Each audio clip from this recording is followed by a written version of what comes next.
ich dafür, dass ihr euch entschieden habt, ein Zeichen zu setzen, dass es eben nicht so ist, dass Menschen hierher kommen und einfach über deutsche Frauen herfallen. Dieses Gerücht streuen solche in den Wind und streuen solche in die Köpfe, denen es darum geht, im Namen von Nationalismus auszugrenzen, anstatt die Gemeinsamkeiten zu sehen und dafür zu sorgen, dass wir vernünftig, human und wie Menschen miteinander umgehen. Ihr habt vorhin gesagt, Mensch ist Mensch. Genau, und das müssen auch wir hier in Deutschland in den Mittelpunkt stellen. Es gibt in allen Nationen gute und schlechte Menschen. Das ist so.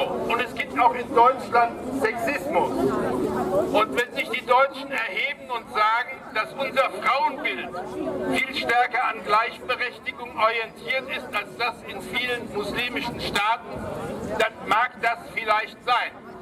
Aber auch wir haben in unserer Geschichte die Zeit noch nicht allzu lange hinter uns, als Frauen nichts galten.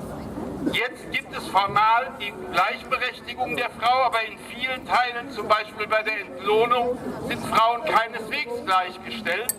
Und bei großen Volksfesten, wenn die Masse anonym ist, dann gibt es bei uns auch sexuelle Übergriffe von deutschen Männern gegen deutsche Frauen.